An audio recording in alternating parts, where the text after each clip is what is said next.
little buttercup, dear little buttercup, oh, I could never tell why.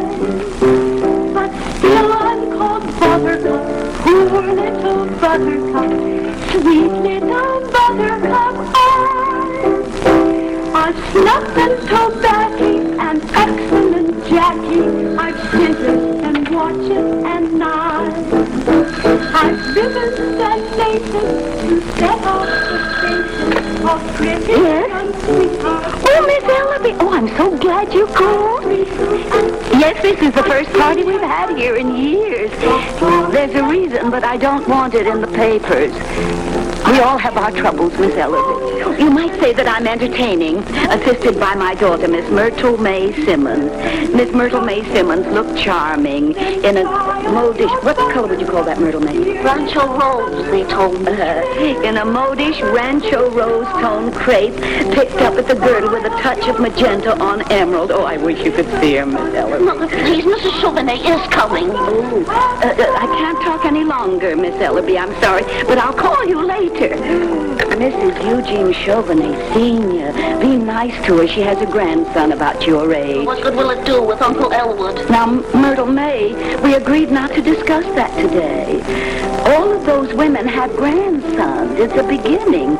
You have to meet somebody. That's all there is to it. And when I do, they say that's Myrtle May Simmons. Her uncle is Elwood P. Dowd, the biggest nut in town.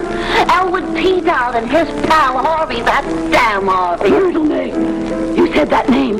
You promised you wouldn't say that name, and you said it. I'm sorry, Mother. Elwood is the biggest heartache I have, but he's still my brother. And he won't be here this afternoon. Are you sure? Of course I'm sure. Well, Mother, why can't we live like other people? Must I remind you again, Elwood isn't living with us. We're living with him. Mother? Mother? Mother, was Grandmother crazy? No, of course not crazy. She was a little strange, but not crazy. Why did she leave all the property to Uncle Elwood? She died in his arms. People are sentimental about things like that. Oh, we say that and it doesn't make sense. She couldn't make out a will after she died, could she? Don't be didactic, Myrtle May. It isn't becoming in a young girl, and men loathe it. Now, get in there. And don't forget to pull your stomach in. Lonely and excellent peppermint drops. Then sky of your buttercup, dear little buttercup, they would never wish I. So sky of your buttercup, dear little buttercup, some of your buttercup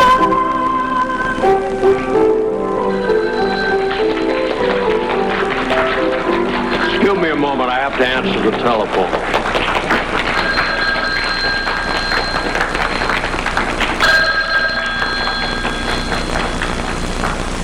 Make yourself comfortable, Harvey.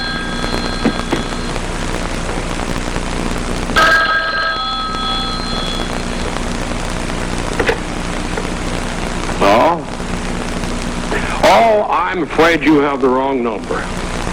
But how are you anyway? What? This is Elwood P. Dowd speaking. Yes, that's right. Elwood P. Oh? You live right down the street. About 4 miles. Oh.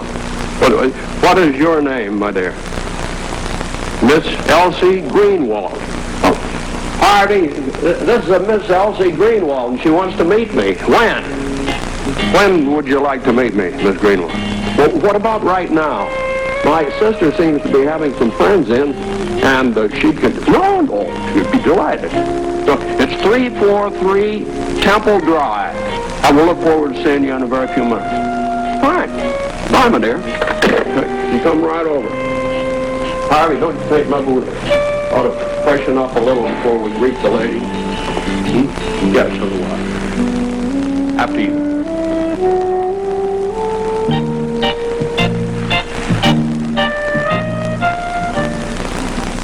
Mother, Mrs. Chauvenet, she's asking for you. Here's Mother, Mrs. Chauvenet, here she is. Aunt Ethel.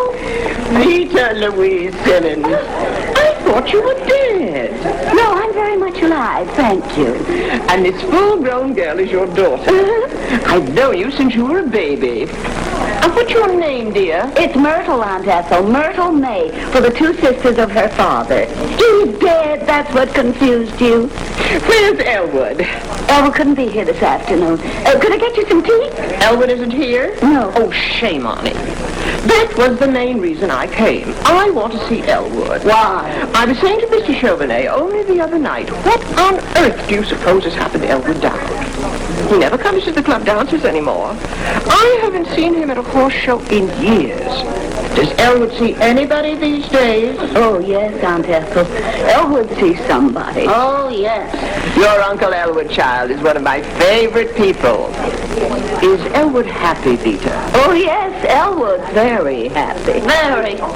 Now, could I get you some tea? Aunt Ethel, what a pleasure to come down the stairs and find a beautiful woman waiting for me. Elwood Dowd, bless your heart. You haven't changed. Come on, Ethel. You mustn't miss the party. Punch if you don't like tea. Oh, I do like tea. Stop pulling at me, you two. Elwood, what night next week can you come to dinner? Any night at all, Aunt Ethel. Be delighted. Elwood, I put your mail up on your desk upstairs. Did you, Peter? Well, that was nice of you. Aunt Ethel, where is he? Oh, there you are. Come down here. Aunt Ethel, I want you to meet Harvey. As you can see, he's a puka. Harvey, you've heard me speak of Mrs. Chauvenet. We always called her Aunt Ethel. She's one of my oldest and dearest friends. What? Well, that's right. No, she's the one. This is the one. Who was he talking to? He said he would have known you anywhere. Well, you two look lovely. Well, now, come along, Harvey. We're going to have to go in and say hello to all of our friends. I don't... Excuse me. What? You're standing in his way. Just there we are. Got it. Now, come along. Come along. Look over. Let's see. Look over. I think so. Go on in. I'll join you in a very few minutes.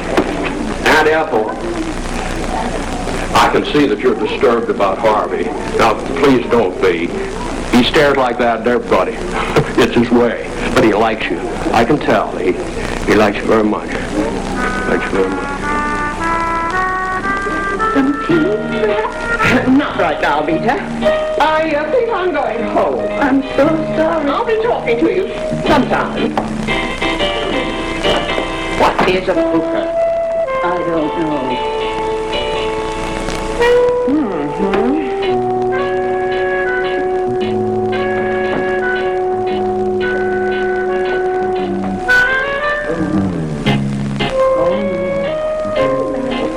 Introducing Harvey to everybody in there. Can't face those people now. I wish I were dead. Myrtle May, I promise you, this is the last time your Uncle Elwood is going to disgrace us in this house. I'm going to call Judge Gaffney and do something I've never done before.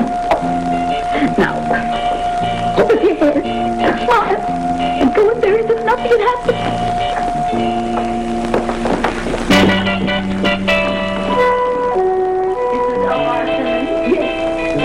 Temple Drive, is that right? Come with me. We were born and raised there. It's old, but we love it. It's our home. And you returned to your brother here at the sanitarium for treatment. Your brother's name? It's... Mrs. Simmons, what is your brother's name? Please, I'm sorry, just give me a moment. Life isn't easy for any of us. I'll have to hold my head up and go on just the same. That's what I keep telling Myrtle May. That's what Myrtle May keeps telling me. She's heartsick about her Uncle Elwood. Elwood P. Dowd, that's it. Elwood P. Dowd. His age? 57, the 24th of last April. He's Taurus the bull. And I'm Leo. Myrtle May is on a cusp. 57. Is he married? No, Elwood never married. He stayed with his mother. He was such a homeboy. He loved his home. Do you have him with you now? He's in the taxi cab out at the entrance.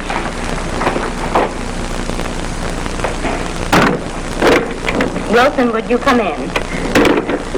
I gave the man $1 to watch him, but I didn't tell him why. You can't talk about these things with total strangers. Mr. Wilson, would you step down to a taxi in the driveway and ask a Mr. Dowd if he would be good enough to step up to room number 24, South Wing G? Ask him. This is his sister, Mrs. Simmons. Oh, how do? Why, certainly, I'll be glad to escort him. Thank you. Fine. Now, about the rates here, Mrs. Simmons. That will be taken care of by my mother's estate, the late Marcella Penny Dowd. Judge Gaffney is our attorney. Really? I'll see if Dr. Sanderson can see you now. Dr. Sanderson, I want to talk to Dr. Chumley himself. Mrs. Simmons, Dr. Sanderson is the one who sees everybody. Dr. Chumley sees no one. He's a psychiatrist with a national reputation. Isn't that wonderful? Oh, dear, oh, dear, oh, dear. Oh. Mrs. Simmons? Oh, I'm sorry. You came in so quietly I didn't hear you. Dr. Sanderson. Yes. I hope you don't think I'm jumpy like this all the time. No, of course not. Please, sit down, Mrs. Simmons, now. Miss Kelly tells me you're concerned about your brother. That Dowd, is it? Elwood P. Dowd? Yes. This isn't easy for me, Doctor. Oh, it's never easy for the families of patients, I understand. You just take your time, Mrs. Simmons. Don't strain, just let it come and I'll wait for it. Doctor, everything I say to you is confidential, isn't it? I'm not a gossip, Mrs. Simmons. I'm a psychiatrist. Well, for one thing, he drinks. To excess? Beyond. Hardly a day goes by, but he steps into one of those cheap taverns, sits around with a lot of riffraff and people you never heard of, and brings them home sometimes, and then plays cards with them and gives them food and money. And here I am trying to get Myrtle May started with a nice group of young people, and that's why I want him committed out here permanently, because I cannot stand another day of that Harvey. Myrtle May and I had to set a place at the table for Harvey. We had to move up on the sofa to make room for Harvey. And this afternoon at the party with Mrs. Chauvin, Doctor, don't you think it would have been kinder of Mother to have written and told me about Harvey? Now be honest, don't you? Oh, I really can't answer that, Mrs. Simmons, because... I can. It certainly would have. Now, this person you call Harvey, who is he? He's a rabbit. Perhaps, but just exactly who is he? Some companion, someone your brother picked up on one of these bars of whom you disapprove? No, Doctor, I'm trying to tell you. Harvey's a rabbit. A big white rabbit. 6 feet high.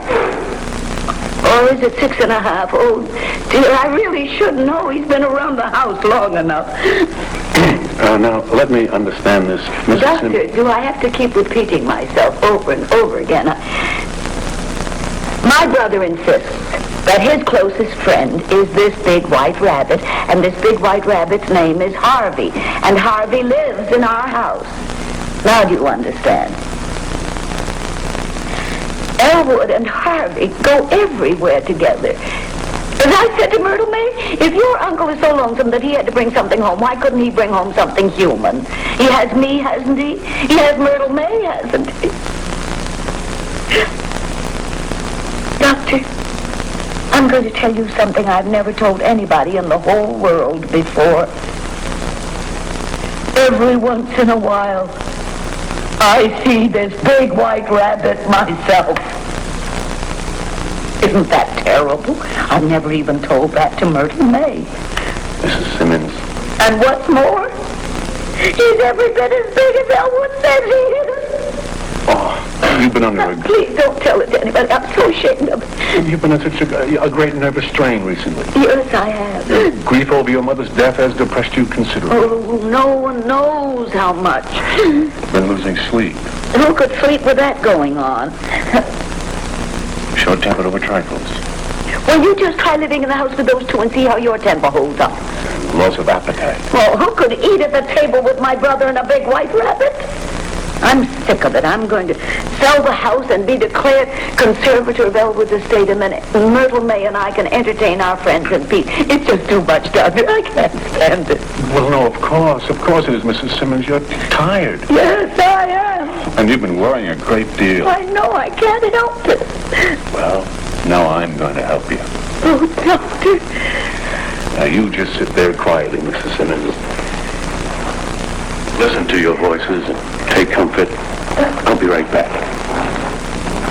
Oh, thank you, Doctor. Oh, I'll just go down to the cab and get Elwood things. Oh. Why didn't you answer the buzzer? I didn't hear you, Doctor. Well, I rang and I rang. Would you get Wilson for me, please? I have to see him.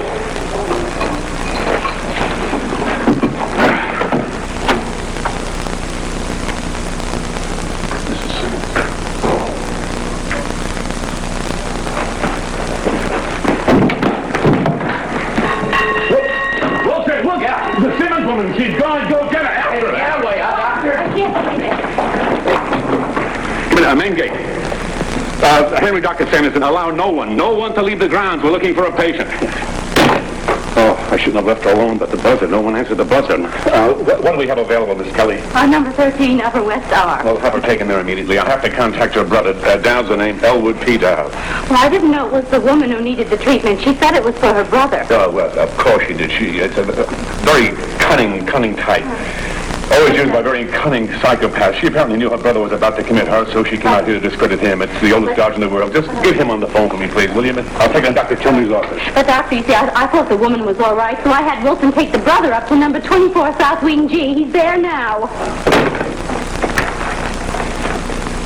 No jacks, please, Kelly. Oh, I did, Doctor. I did. Oh, Doctor, I'm terribly sorry. Oh, well, that fixes everything now. I'll do it, Doctor. I'll do it.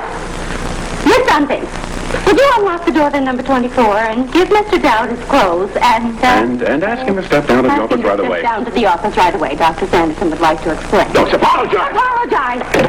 Where are you going? Well, now, if I have to call the chief about this, he may want to handle it himself. Oh, he'll die, and then he'll terminate me. Just don't let Dowd get away. Sit him down, get him a cup of coffee, and I'll be right back. What will I say to him? What'll I do? Come here, Kelly, if you have to strip to do it. Mr. Dowd? Elwood P. Oh, I'm Miss Kelly. Oh, Miss Kelly. Here, let me give you one of my cards. Now, if you should ever want to call me at this number. Don't call me at that one because that's the old one.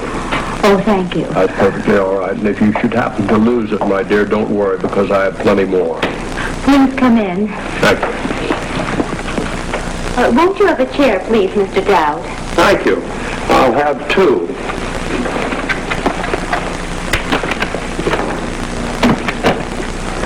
Allow me.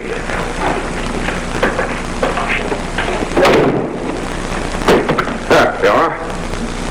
Dr. Sanderson is very anxious to talk to you. He should be here any minute. Please be seated. After you, my dear. Oh, I really can't, thank you. I'm in and out all the time, but you mustn't mind me. Please sit down. After you. Oh, could I get you a magazine to look at? Well, I'd much rather look at you, Miss Kelly, if you don't mind. You're really very lovely. Oh, thank you. So, Miss Kelly, I'd like to have you meet a very dear friend of mine. Well, Mr. Dowd? Elwood P. Here, let me give you one of my cards. Now, if you should ever... Oh, I'm Dr. Lyman Sanderson, Dr. Chumley's assistant out here. Well, good for you. Wow, happy to know you. How are you, Doctor? Well, that's going to depend upon you, I'm afraid. Please sit down. You've met our Miss Kelly. I've had that pleasure, yes, and I want both of you to meet a very dear friend of mine. Well, later on, be glad to. Won't you please sit down, because first After Miss Kelly. Get Kelly set. Please down. Is that chair quite comfortable, Mr. Dowd? Yes.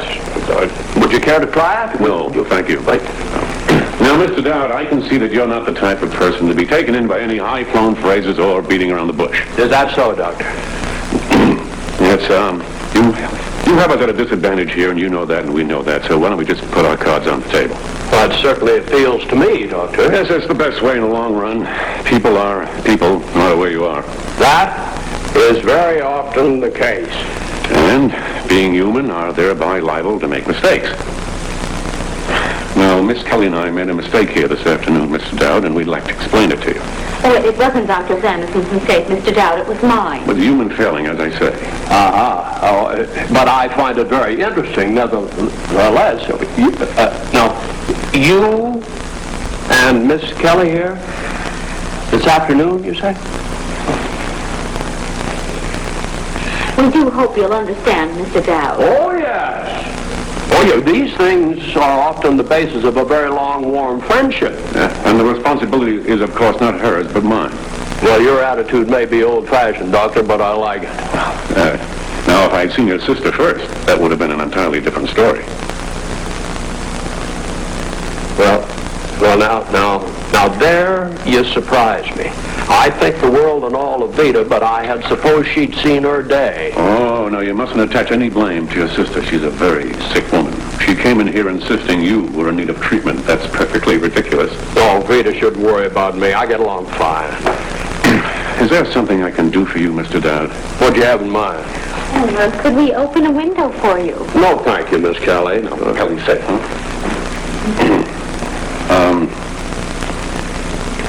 Now, your sister was extremely nervous and plunged right away into a heated tirade on your drinking. That was Vita. I suppose you do take a drink now and again, the same as the rest of us.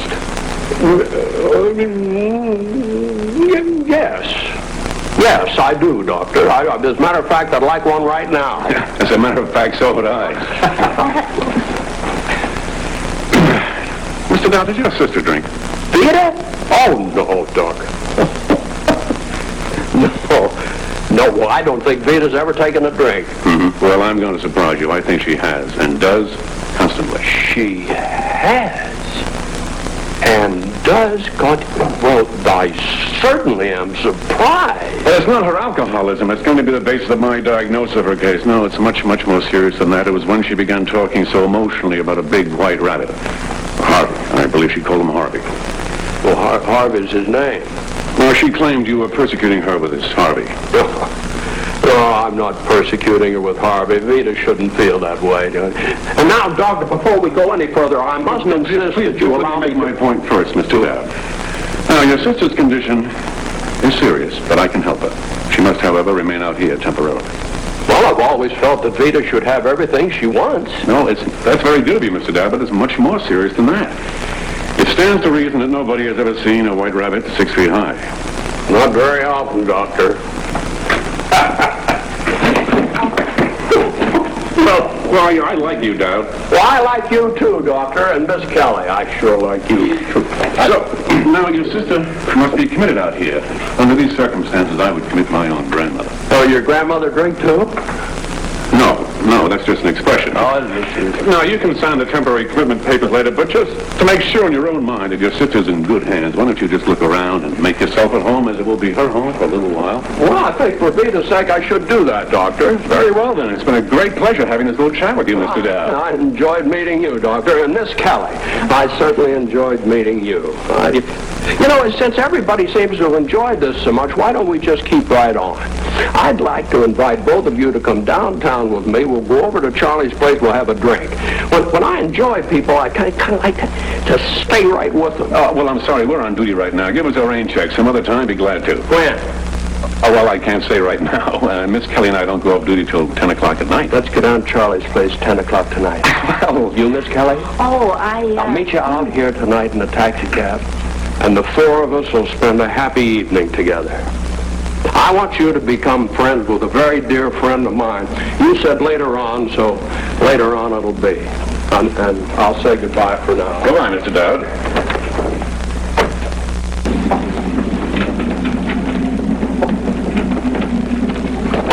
Dr. Sanderson, Miss Kelly? Yes, sir. Tell the gardener to prune more carefully around my prize chrysanthemums along the fence by the main road. They'll be ready for cutting in about a week. Now, the difficulty of the lady who saw the big white rabbit, has that been smoothed over? Yes, sir. I spoke with the brother. He was quite reasonable. Oh, I've had a number of patients who've seen animals, but never one with an animal that large. Yes, sir. She called him Harvey. Harvey. Unusual name for an animal. Harvey's a man's name. I've known a number of men called Harvey in my day, but never heard of an animal with that name. The case is an interesting phase, Doctor. Yes, sir. I will now go upstairs with you and look in on this woman. It may be we can use my formula 977 on her. I'll give you my advice in prescribing, Doctor. Thank you, Doctor. This hat and coat on the rack. What's this doing here? Well, I don't know. Do you know, Miss Kelly, was it Dowd's? Oh, no, he had his hat on, Doctor. There's some identification. What's this? 2 holes cut in the crown. Oh, that's strange. Some new fad, no doubt. Here, hang them up, get rid of them. Hiya, Dr. Chumley. Oh, there you are, Wilson. Yeah, how's every little old thing? Fair, you know how it is, Wilson. Yeah, Doctor, somebody's going to have to give me a hand with that Simmons dame. Order a restraining jacket or something. She's terrible. Oh, you forgot about me, didn't you? Well, I got her corset off all by myself. We're going upstairs and look in on her now, Wilson. Yeah, Doctor, she's sitting up there in the hydro tub now. Oh, I left the water running, huh? Oh, Willie, wait a minute. I want to talk to you. Hi, Dr. Sampson. Now, you haven't forgotten Dr. McClure's cocktail party, have you? We promised them faithfully. No, dear, I'll be down in a moment. All right. Give a quick little diagnosis, look, Willie. We don't want to be late for the party. Oh, I'm dying to see the inside of that house.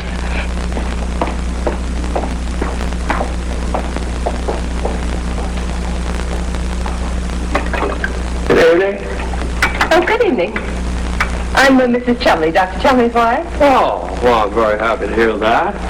Dowd's my name, Elwood P. Here, let me give you one of my cards.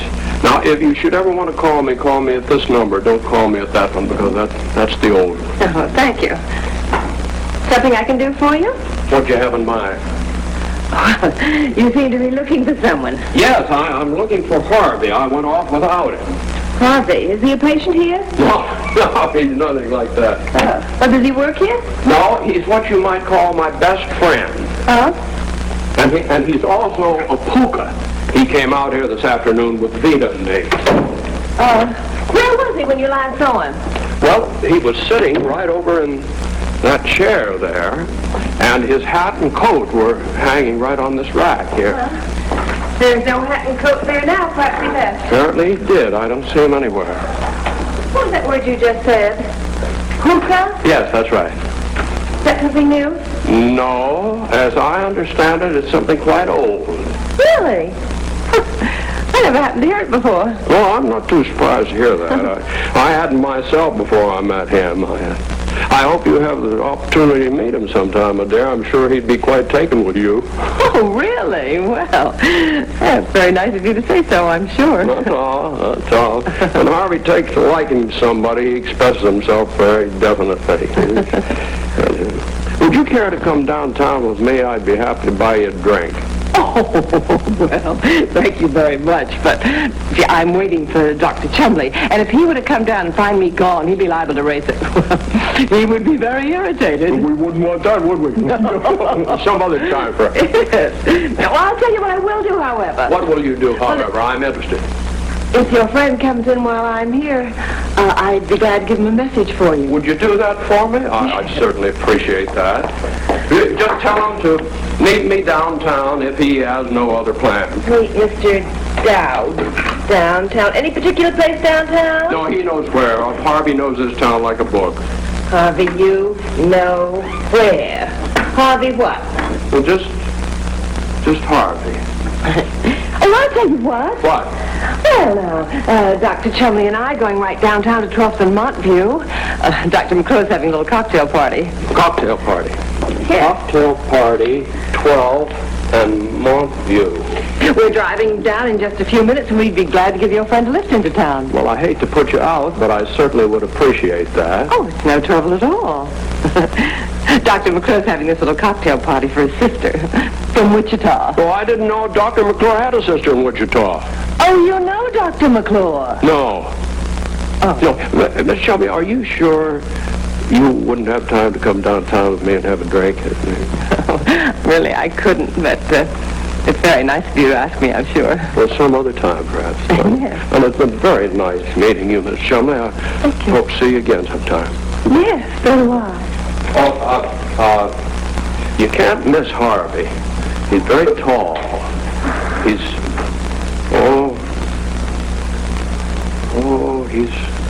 like that. Bye. Bye.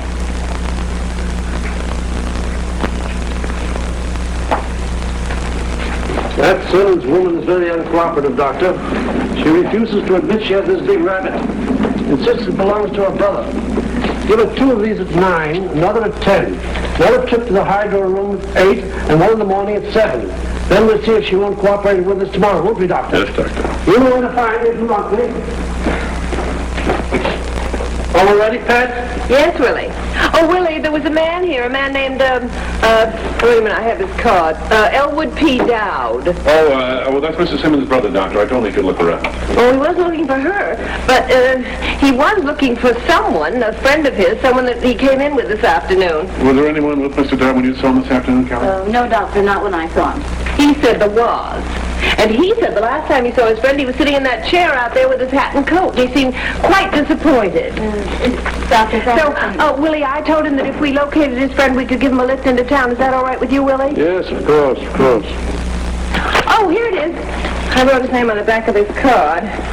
Now, his friend's name was Harvey. Harvey? Didn't give me his last name. He did mention something else about him, though. Puka. I didn't quite get what that was. Harvey? He said he had a very tall manner. Why are you looking at me like that, Willie? This man was a nice, polite man. He merely asked us to give his friend a lift into town. If you can't do a favor for someone, what are we living for? Where? Where did he go, Mrs. Chumley? How long ago was he in here? I don't know where he went. Get me that We hat. just a couple of seconds ago. Main gate, please. Gaffney, Judge Gaffney. Henry Dr. Sanderson, did a man with a vest and a brown hat just go through the... He did, huh? Let's go on. Judge Gaffney, this is Dr. William Chumley, the psychiatrist. You called this afternoon about a client of yours that you wanted committed. Is that name spelled with a W or a U? Mr. Elwood P. Dowd. Thank you, Judge. Dr. Sanderson, I believe your name is Sanderson. Yes. You are fired. Yes, sir.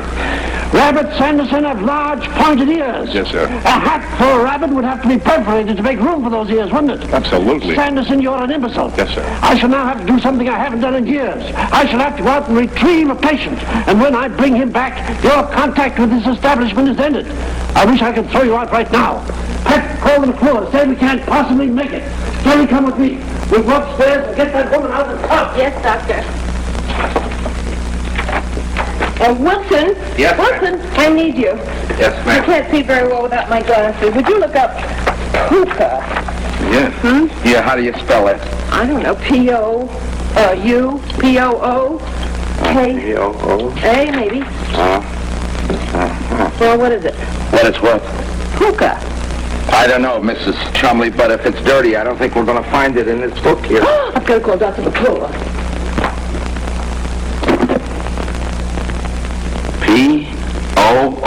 P-O-O-K-A. Puka. From old Celtic mythology. A fairy spirit in animal form. Always very large. The puka appears here and there, now and then, to this one and that one. At his own caprice. A wise but mischievous creature. Very fond of rum pots, crack pots, and how are you, Mr. Wilson?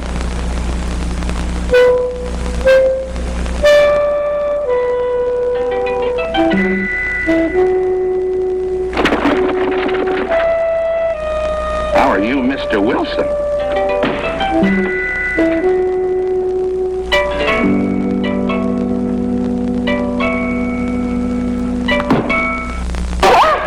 Excuse me. Well, I'm looking forward to seeing you at your convenience. Where's Vita Louise? My Judge Gaffney, you'll know where she is. She took Uncle Elwood out to the sanitarium. Sit down, won't you? I know that much. Half an hour ago, she called my club completely hysterical. Couldn't understand a word she said. Now, what's going on? Well, I don't know. She took Uncle Elwood out to the sanitarium. All she had to do was put him in. Guess what? I think I've sold this house. Myrtle May, this house does not belong to you. It belongs to your Uncle Elwood. Well, now that Uncle Elwood's locked up, we control the property, don't we? You have a point. Mother and I'll be able to take a long trip now. Out to Pasadena. I always liked that boy. He had everything. Brains, personality, friends. Women liked him. Men liked him. I liked him. Too bad. Mother! Vita Louise, what's wrong, girl? I never thought I'd see either of you again. Oh, Robert, just what was you're going to be all right. You're going to be perfectly all right. Steady, girl, steady. Please, not so fast. Don't rush her, Myrtle. Ease her in. Let me sit down. Just let me get me someplace where I can sit down. Yes, that's There you are. Myrtle, get her feet up. Like some TV to get her some tea, Myrtle. No, I don't want to. Let Myrtle get your coat off. You just get her coat off, Myrtle. Let me alone. Let me just sit here. Let me get my breath. Let me get a breath. Let me just sit here for a few minutes. And then let me get upstairs to my own bed where I can let go. Now, what happened to your mother? I want you to sue them, Omar. They put me in and let Elwood out. Vita, what did you do? Nothing. Well, you must have done something. I didn't do a single thing. I just told them about Elwood and Harvey. Then how could it happen to you? I don't understand it. I just told them about Elwood, and then I went down to the taxi cab to get his things, and when I was walking along the path, this terrible man stepped out. He was a white slaver. I know he was. He had on one of those white suits. That's how they advertised. Man, what did he do, Mother? What did he do? He took me in there, and he took me upstairs, and then he... Impossible. It's impossible. Oh, Mother, was he a young man? Myrtle May, I think perhaps you better leave the room. No, I should say not. Go on, Mother. What did he do? He took me upstairs, and he tore my clothes off. Stop it. Oh, go on, Mother. And then he set me down in a tub of water. Oh, for heaven's sake.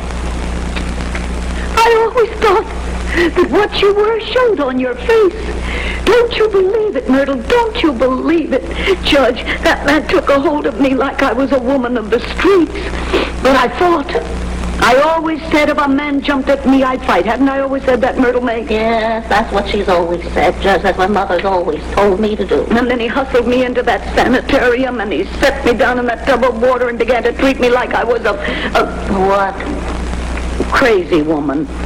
But he did that just for spite. Myrtle, ice. Don't you ever go out there, do you hear me, Myrtle May?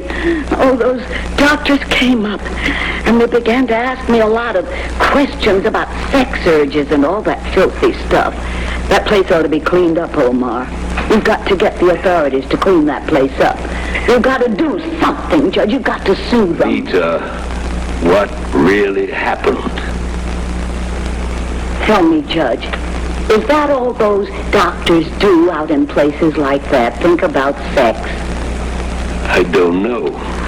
Vita, no man or boy has wanted to lay a hand on you in 40 years. Now, what really happened? I told you. And I don't want to discuss it anymore. I just want to sue them. But Vita, you can tell us anything. This is your daughter. I'm your lawyer. I know which is which. I don't want to talk about it anymore. I just want to sue them, and I want to get in my own bed. Well, Mother, where is Uncle Elwood? How should I know?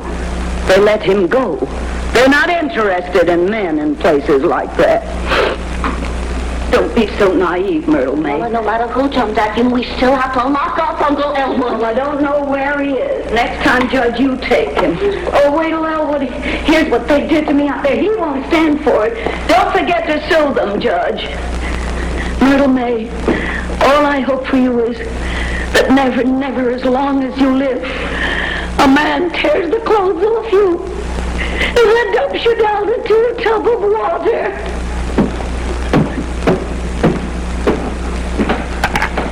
Your uncle thinks the world and all of your mother. Ever since he was a little boy, he always wanted to share everything he had with her. Don't ask me why, but it's true. Oh, save some of that sympathy from me and Mother. There are things about Uncle Elwood we haven't told anybody, not even you. You just wait till I show you what he brought home 6 months ago when we hid it out in the garage. Now, you just wait.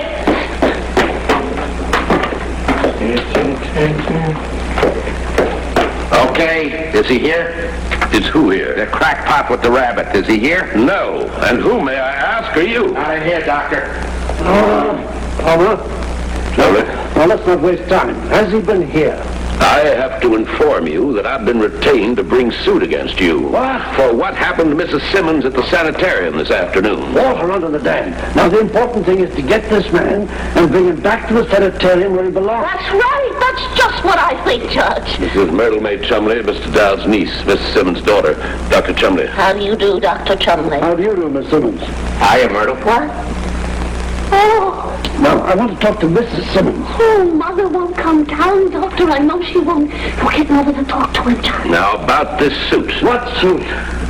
Attempted rape. Oh, nonsense. I want you to come upstairs with me and look into the situation and see Right here for the Wilson. Yeah, Doctor. You have violated So your name's Myrtle May? What? Yes. Hey, you know, if we grab your uncle, you'll probably be coming out to the sanitarium on visiting day. Oh, I don't know. Well, if you do, I'll be there. You will. Yeah. Hey, if you don't see me right away, though, stick around for a little while. I'll show up. You will. Yeah. You heard what the doctor said. He told me to wait. Yeah. Boy, I could use a sandwich and a cup of coffee. Oh, certainly. If you'll excuse me, I'll precede you into the kitchen. Myrtle? Into the kitchen.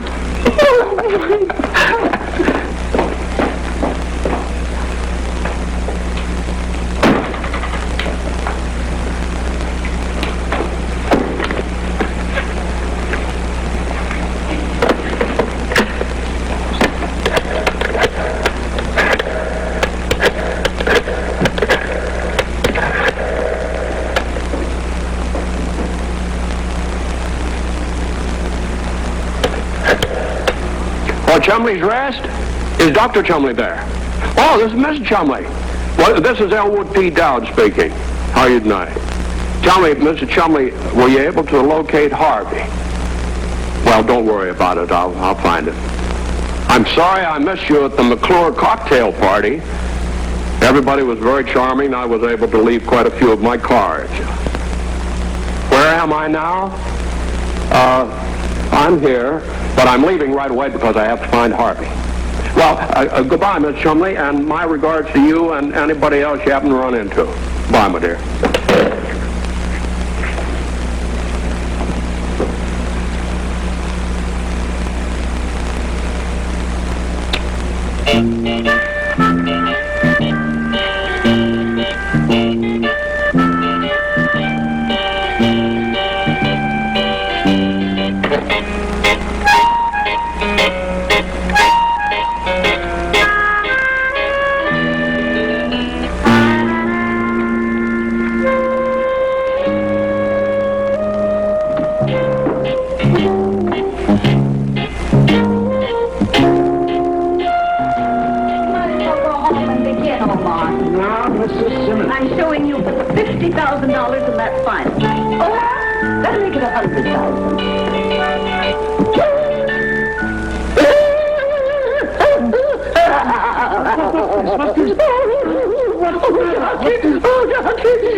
Now, take it easy. I'll answer that. Hello? Oh, yes? Who is this speaking? It's him. Mrs. Simmons, it's your brother. Let me speak to him. Don't tell him I'm here. Act casual. Hello, Elwood. Where are you? Oh, he won't say where he is. He wants to know if Harvey's here. Tell him Harvey's here. But he isn't. Tell him. All right, yes, Harvey's here. So why don't you come home? Huh?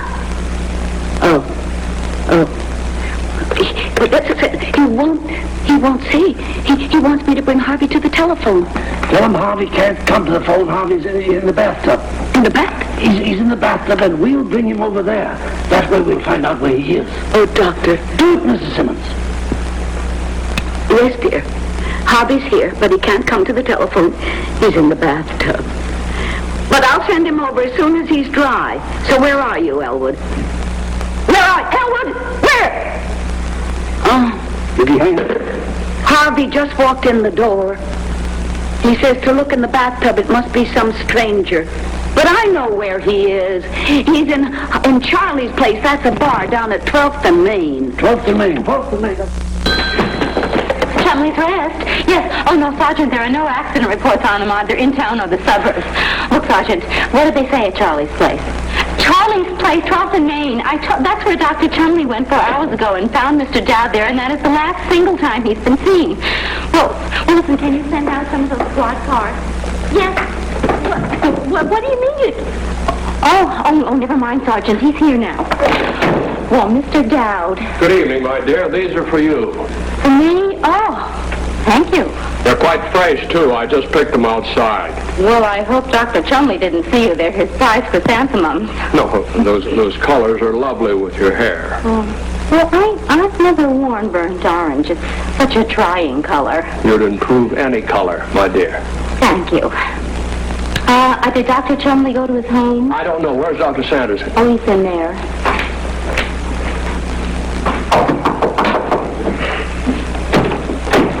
Mr. Dowd. Oh, Doctor, I have a taxi cab downstairs if you and Miss Kelly can get away now. Where's Dr. Chumley? Was he coming with us? That's nice. I'm sorry to be a little bit late, but I felt that Miss Kelly should have some flowers. After what happened out here this afternoon, Doctor, those flowers really should be from you, shouldn't they? You know, as you grow older and pretty women pass you by, you think with deep gratitude of these generous girls of your youth. Well, shall we go now? No. Maybe Wilson has a vase for those flowers, Miss Kelly, now. Mr. Dowd, the situation out here has changed since we met this afternoon, but I urge you to have no resentments. Dr. Chumley's your friend, and he wants to help you. Well, that's very nice of him. I want to help him, too. Now, if you begin by taking a cooperative attitude, that's half the battle. We all have to face reality sooner or later. Well, I wrestled with reality for 40 years, Doctor, and I'm happy to state that I finally won out over it. Now, can you and Miss Kelly go with me? Here you are. Okay, upstairs, buddy. We're going. Just a minute, Wilson. Mr. Dowd, where did you say Dr. Chumley went? As I said, he did not confide his plans in me. Mr. Dowd, Dr. Chumley went into town to pick you up. That was 4 hours ago. Well, he did come into Charlie's place around dinner time. I was delighted to see him. He asked for us, and naturally the proprietor brought him over and left him. I introduced him to Harvey. To who? A white rabbit, 6 feet tall. 6 feet. 6 feet, 4.5 inches. Oh, okay. Fool around with him. While the doctor's probably someplace bleeding to death in a ditch. If those were his plans for the evening, he did not tell me. Just please, go on, Mr. Dowd. Well, there was this beautiful blonde lady named Mrs. Smithers and her escort seated in the booth directly across from us. Well, Dr. Chumley went over to sit next to her, explaining to her that they had once met in Chicago. Then her escort escorted Dr. Chumley back to us and tried to point out that it would be better for Dr. Chumley to mind his own affairs. Does he have any? Does he have any what? Does he have any affairs? How would I know? Mr. Dowd, you see, we're all so worried. Could you please hurry a little? Well, Dr. Chumley and Harvey got into a conversation, and while they were talking, I went up to the bar to get another drink, and when I got back, they were gone. Where did they go? I mean, where'd the doctor go? I don't know. Look, will you cut out the damn double talking, get on with it? You're lying, and we know it. Well, I never lie, Mr. Wilson. Maybe he isn't lying, Wilson. You don't believe that story about the doctor sitting there talking to a big rabbit, do you? Well, maybe Dr. Chumley did go over to Charlie's place. Then saw a big rabbit, too, I suppose. Well, stimulating as all this is, I really must be getting downtown. I have things to do. Mr. Dowd. Well, tell me, what is it you do? Well, Harvey and I, we sit in the bars and have a drink or two, play the jukebox, and soon the faces of all the other people, they turn toward mine and they smile. And they're saying, we don't know your name, mister, but you're a pretty nice fella. Harvey and I warm ourselves in all these golden moments because, you see, we've entered as strangers, and soon we have friends. And they come over, and they sit with us, and they have a drink with us, and they talk to us, and they tell about the big terrible things they've done and the big wonderful things they will do, and their hopes and regrets and their loves and their hates, all very large, because nobody ever brings anything small into a bar. And then I introduced them to Harvey, and he's bigger and grander than anything they offer me, and when they leave impressed. The same people seldom come back, but that's envy, my dear. See, there's a little bit of envy in the best of us, and that's too bad, isn't it? Dowd, how did you happen to call him Harvey? Well, Harvey's his name. How do you know that? Well, kind of an interesting coincidence on that, Doctor. One day several years ago, I was walking early in the evening down along Fairfax Street between 18th and 19th. I just helped Ed. Do you know the block? 18th and 19th? Yes. I just helped Ed Hickey into a cab. Ed had been mixing his rye with his gin, and he was, I just thought he needed conveying. Well, anyway, I was walking down along the street, and I suddenly heard this voice behind me saying, "Good evening, Mr. Dowd." Well, I turned around, and here was this great, tall, 6-foot white rabbit leaning up against a lamppost. Well, I thought nothing of that, because when you've lived in a town as long as I've lived in this one, you get used to the fact that everybody knows your name. So naturally, I went over to talk to him. And he said to me, Ed Hickey's a little spiffed this evening, or could I be mistaken? Well, of course, he was not mistaken. I think the world and all of Ed, but he was spiffed. Whew. But, well, anyway, we talked like that for a while. And then I said to him, you have the advantage on me. You know my name, and I don't know yours. And right back at me, he said, "What name do you like?" Well, I didn't even have to think twice about that. So Harvey has always been my favorite name. So I said to him, Harvey.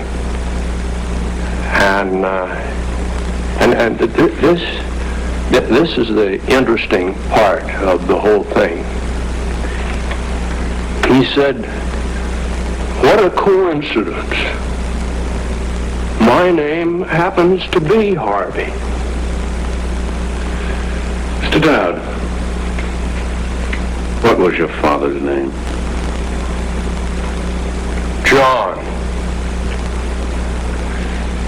John Frederick. Dowd, when you were a child, you had a playmate, didn't you? Someone you were very fond of, someone with whom you spent many happy, carefree hours. Oh, well, sure, Doctor, sure. Didn't you? What was his name? Vanessa McElhenney. Did you ever know the McElhenneys, Doctor? No. No, that's too bad. There were a lot of them, and they circulated. And they were nice people. Just very, very nice people. Dowd, now, think carefully. Didn't you ever know someone, somewhere, sometime, by the name of Harvey? Didn't you ever know anyone with that name?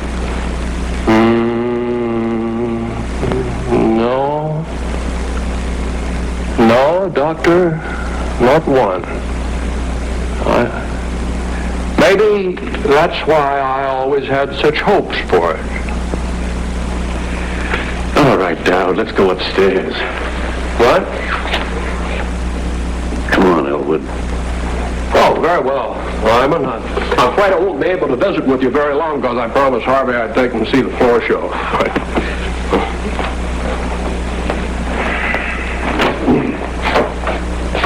Wilson, if I want you, I'll call for you. Forget it. You made this your show. Run it.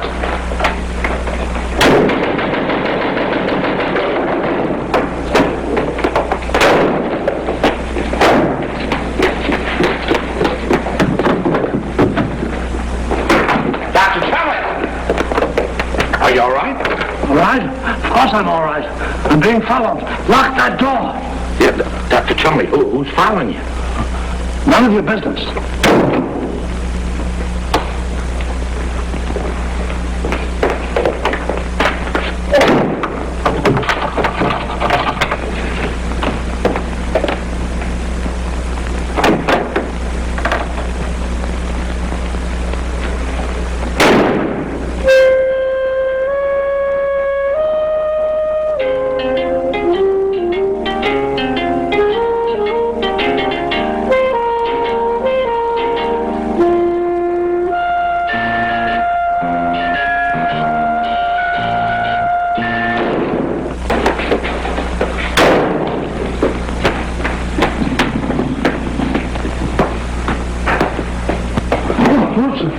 Dr. Chumley, what are you doing out here? I saw you go in there. I went out through my window. Wilson, don't leave me. No, I'm here, Doctor. Get that man down out of here. Get him out right now. Don't leave me, Wilson. You just told me to get him out. Get Dunphy on the telephone. Dunphy on the telephone? Yeah. Don't leave me, Wilson. No, I'm right here, Doctor. Dunphy, give that guy down his clothes and send him down here right away. Don't leave me, Wilson. No, I'm here, Doctor. Come in. I want to talk to you. Hiya, Myrtle. Hello. This is serious. It certainly is. More serious than you suspect. Now let's go into Dr. Sanderson's office and have a chat. No, not in here, not in here. No, the doctor don't want you in his office. Then sit down, Chumley. Sit down, Myrtle May. Don't leave me, Wilson. No, I'm here, Doctor. Now, Chumley, here are my notes. The facts. Chumley, has it ever occurred to you there might possibly be something like this Rabbit Harvey? Of course there isn't, and anyone who thinks so is crazy. Well, don't look at me like that. I'm all right. I take after my father's family. They're all dead. Myrtle May, shut up. Now, Chumley, my client, Mrs. Simmons, under oath, swears that on the morning of November 2nd, while she was standing in the kitchen of her home, she turned and saw this great white Rabbit Harvey. He was staring at her. Resenting the intrusion, she made certain remarks and drove him from the room. He left. What did she say to him? She was emphatic. The remarks are not important. Now, I want to know what she said to this creature to get him out of her sanitarium. I mean, her home. she looked him straight in the eye and exclaimed in the heat of anger, "To hell with you." To hell with you. And he left? He left. But that's beside the point. What I'm trying to get at... Chumley, I'm looking all over for you. Dr. Sanderson, I want you to disregard what I said earlier. I want you on my staff. You are a very astute young man. Oh, thank you, Doctor. Miss Kelly and I have Mr. Dowd upstairs. He's quite calm and quite reasonable. Keep that man under control. He can be dangerous. Well, you've just got to keep Uncle Elwood out here, Doctor. No, indeed. I want this sanitarium the way it was this afternoon before he came out here. Oh, I know what you mean. You do? Of course.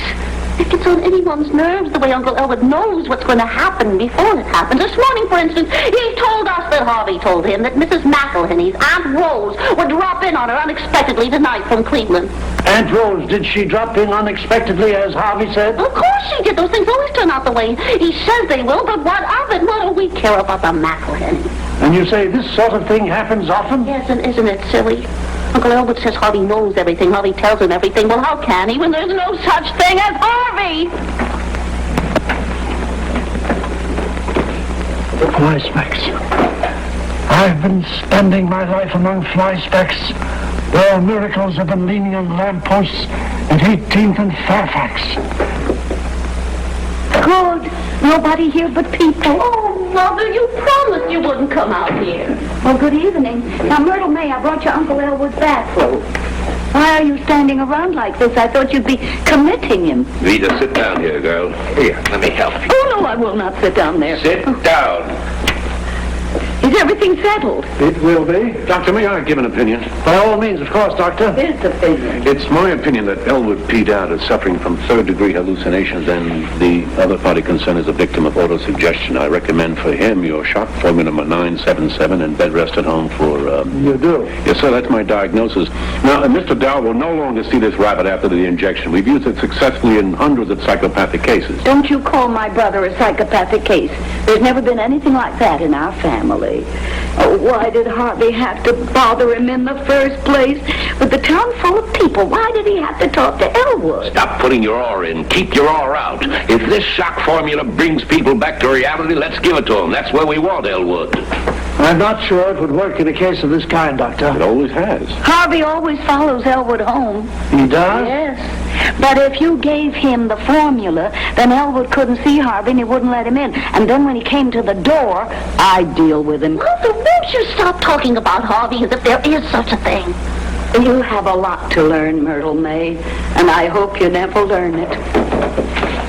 Oh, good evening, everybody. I brought your bathrobe. Thank you, Rita. Well, Chumley, what do? We've got to do something. I should say Yes, it's imperative we must. Well, while we're making up our mind, let's all go down to Charlie's place and have a drink. Now, Elwood, you're not going anyplace. You're staying right here. All right, Fudge. Doctor, how'd you get along with Harvey? Chumley, we're waiting for your answer. Huh? The shock formula. What's your decision? Oh, well, I must be alone with this man. Would you all please go into the other office? I'll give you my diagnosis in a moment. Do hurry, Doctor. Yes, of course. Now, you wait here, Elwood. Come along, Judge. What else, Rita? What else? Mr. Dowd, can I get you this chair? Oh, thank you. Would you, can I get you a cigar? Oh, thank you very much. Is there anything else I can get you? What do you have in mind? Mr. Dowd, what sort of a man are you? Where do you come from? Didn't I give you one of my cards? And where in the name of heaven did you find him? You mean Harvey the Pooka? Is it true that he gets advance notice? Yeah. Yes, I'm happy to say it is, yeah. Harvey's very versatile. Harvey can stop clocks. You mean... Well, you've heard the expression, his face could stop a clock? Yes, but... Well, Harvey says that he can look at your clock and stop it. And you can go away as long as you like, with whomever you like, and go as far as you like, and when you get back, not 1 minute will it tick by. You mean that he... You see, science has overcome time and space. Well, Harvey's overcome not only time and space, but any objections. And does he do this for you? He would be willing to at any time, but I don't know, so far I've just never been able to figure out any place I'd rather be. I just have a wonderful time wherever I am, whomever I'm with. I'm having a fine time right here with you, Doctor. That's a Corona you gave me there, isn't it? I know where I'd go. Where? I'd go to Akron. Akron? There's a cottage camp outside of Akron in a grove of maple trees. Cool, green, beautiful. That's my favorite tree. I'd go there with a pretty young woman. A strange woman. A quiet woman. Under a tree. I wouldn't even want to know her name. I'd just be Mr. Brown. No, why wouldn't you want to know her name? After all, you might be acquainted with the same people. I'd send out for cold beer, and I'd talk to her. I'd tell her things I've never told anyone else before. Things that have been locked up in here. Then I'd send out for more cold beer. No whiskey? No, beer's better. Well, maybe under a tree. I just thought maybe the woman would like a highball. I wouldn't even want her to talk to me. But as I talked to her, I'd want her to stretch out a soft right hand and stroke my brow and say, "Oh, you poor thing. You poor, poor thing." How long would you want this to go on, Doctor? 2 weeks. 2 weeks?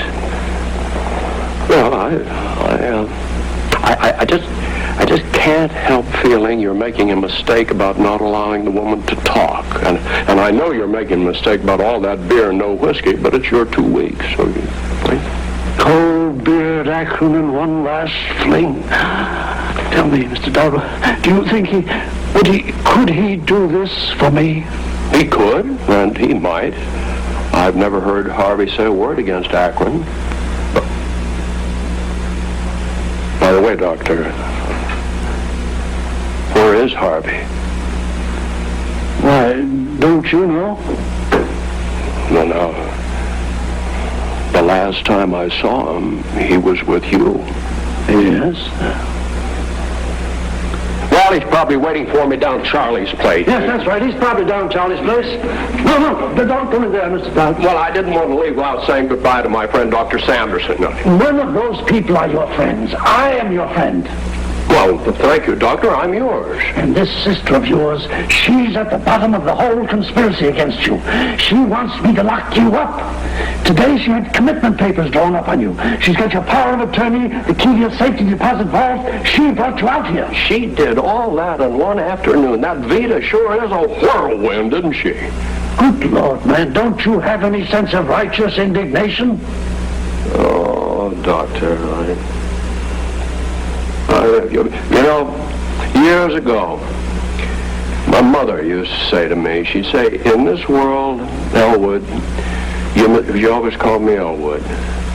She'd say, in this world, Elwood, you must be so smart, or so pleasant. And for years, I was smart. I recommend pleasant. And you can quote me on that. Oh, decency. I've got to have that rabbit. Come in, all of you, please. Is everything settled? I find I concur with Dr. Sanderson. Oh, thank you, Doctor. Oh, that's wonderful. What a relief. Chumley, let's get the job done. Well, let's celebrate. I have a whole new list of bars in this address book of mine here. Now, this injection may have a powerful counter-reaction. Do you think he would give us permission to take it? Oh, of course, if I ask him. And give up the rabbit? I doubt it. Well, don't ask him. Just give it to him. That's Blondie's Chicken Inn, Bessie's Barn Dance, Better Late Than Never, and Benny's Drive-In. Elwood. Now, we'll go to Benny's Drive-In. Vita, how many of us will there be? 1, 2, 3. Oh, Elwood. Mr. Dowd, I have a formula, 977, that I think would be very good for you. Will you take it? Elwood, you won't see this rabbit anymore. But you will see your responsibilities and your duties. Uh-huh. Well, Doctor, if you thought of this, I'm sure it must be a very fine thing. And if I happen to run into anybody that needs it, I'll be happy to recommend it. As for myself, I wouldn't care for it. You hear that, Doctor? You hear that, Judge? That's what we have to put up with. Vita, do you want me to take this? I'm only thinking of you, Elwood. You're my brother, and I've known you for years. I'd do anything for you, Elwood. That Harvey won't do anything for you. He's making a fool out of you. Don't be a fool, Elwood. I won't. Myrtle May and I have to live in the house with him.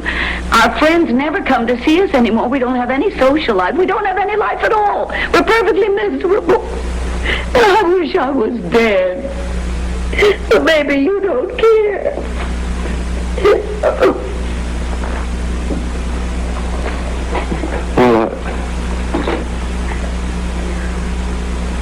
Well, I've always felt that Vita should have everything she needs. But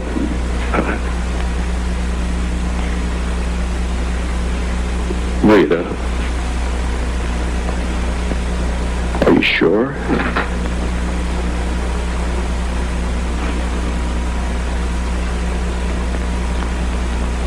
All right, I'll take it. Where do I go, Doctor? My office, Mr. Dowd.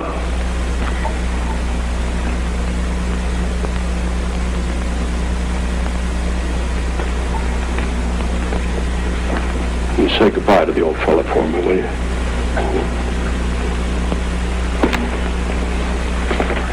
How long will this take, Doctor? Oh, just a few minutes. Why don't you wait? We'll wait.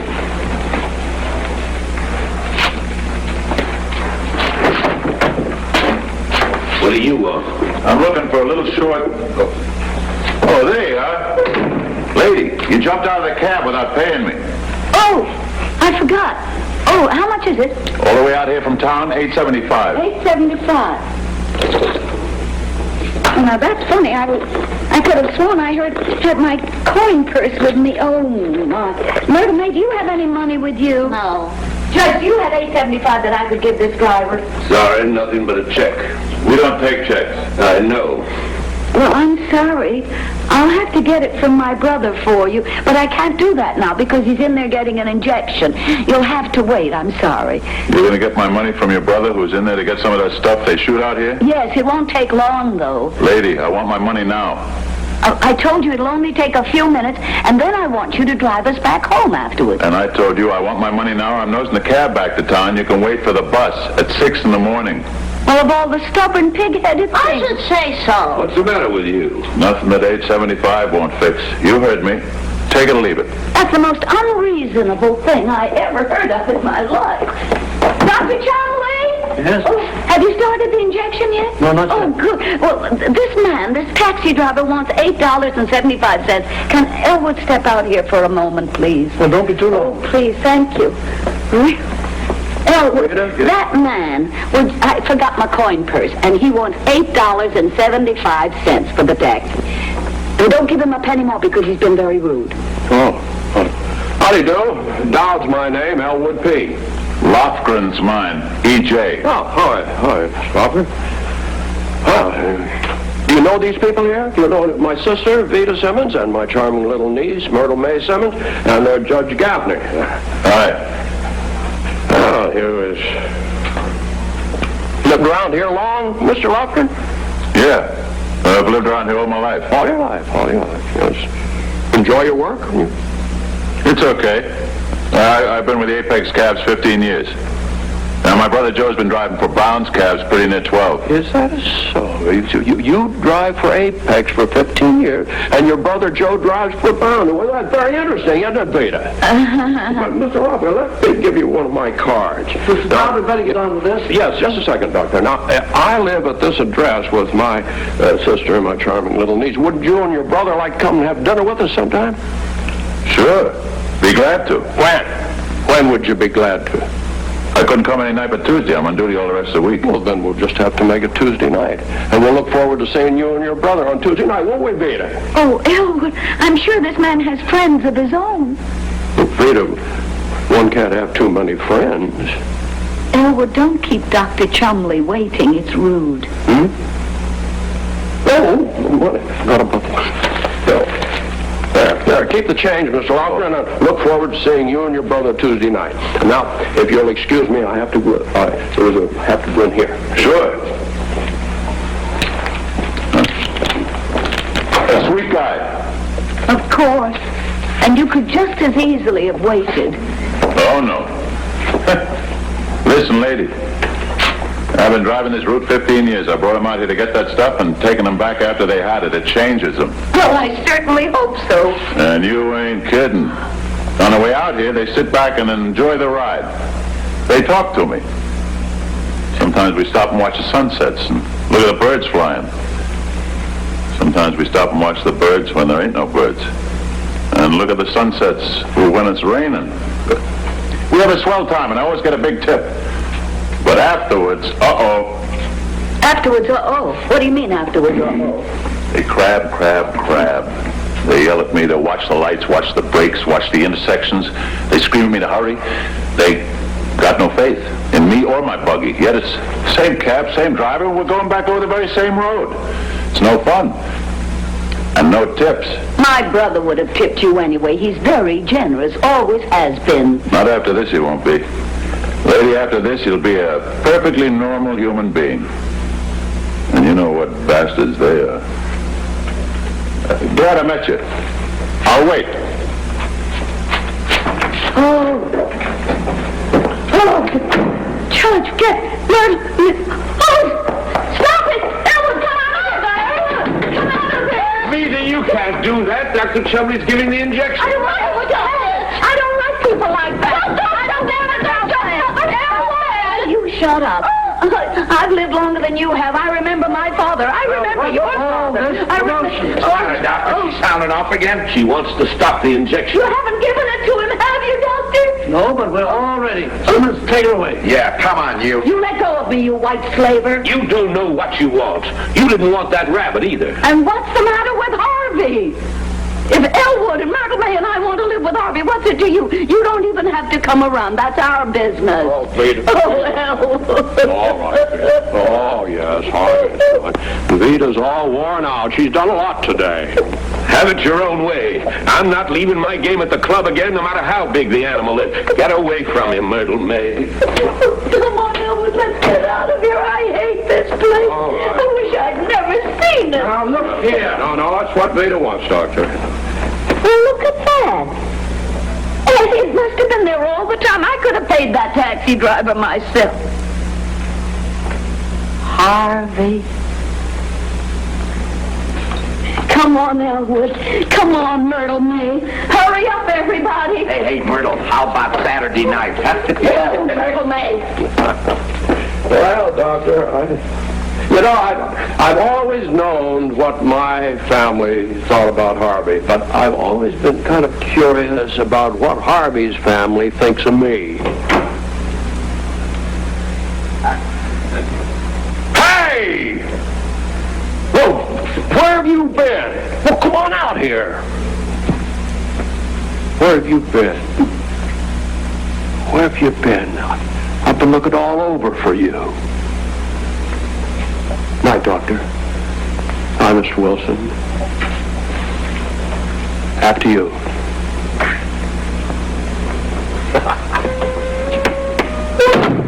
I thought maybe I'd have a drink. How about yourself? Hmm?